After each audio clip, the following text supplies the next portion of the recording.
It's feeding time for our sick kitten.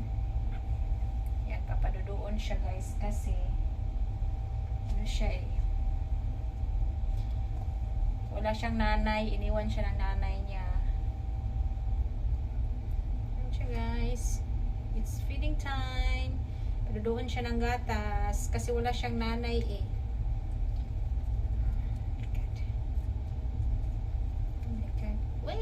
Wait. Gutom na siya. Wait. Oh my God, Saba.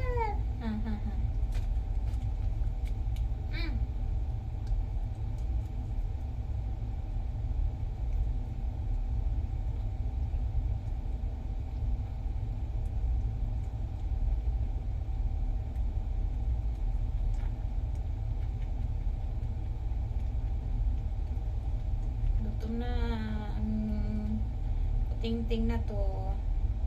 Iniwan kasi siya ng nanay niya kasi may sakit siya. Ganyan pala yung mga pusa pag nanganganak sila, pag alam nila na yung anak nila ay may sakit, iniiwan nila kasi ayaw nilang mahawaan yung iba. Alam mo, nakita ko lang to dun sa sa loob ng stock room. Dun siya sa sa loob ng box, mga basura doon sa stock room. Ano siya eh, panay siya sigaw. Sigaw siya ng sigaw. Umiiyak siya. Nahanap ko, doon ko nakita sa karton na malaki, na malalim.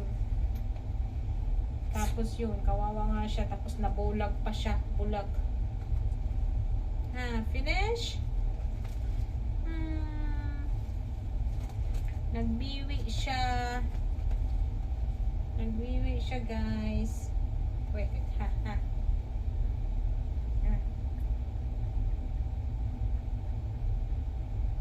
Gutom siya kasi namalingki ako. Hindi ko siya nabigyan ng gatas bago umalis. Nagutom na siya. Yung niya, isang tablespoon na gatas at saka 3 tablespoon na warm water. Kawawa siya guys. Bulag to siya. Na yung hindi siya mabuka yung isang mata niya, yung right side. Tapos nilinisan namin ng cotton na mapasa. Yun. Tapos nagyan ko siya ng cream. Naging okay na siya. Bumuka naman. Ito na siya oh. Ginaganyan ko lang siya paghawak kasi pag nakahiga siya, ayaw niya eh. Malikot. This ill kitten.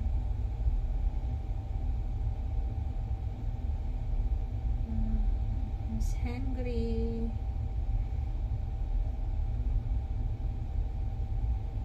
Kawawa naman ng Ningning na yan. Nayayay.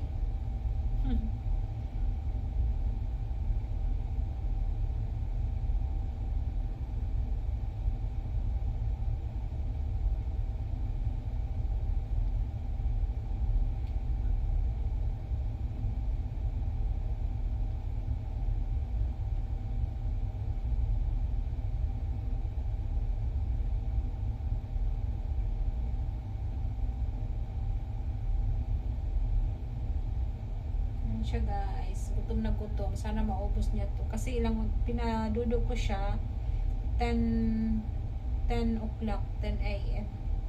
Tapos anong oras na ngayon? Alas 4 na, past 4 na. So gutom na siya. Ayan na yung natira niyang gatas, kunti na lang. Ayan siya guys. Yung bing na yan. Siya may sakit. He's sick. Her mother left him. He left him in the stock room. Mimi.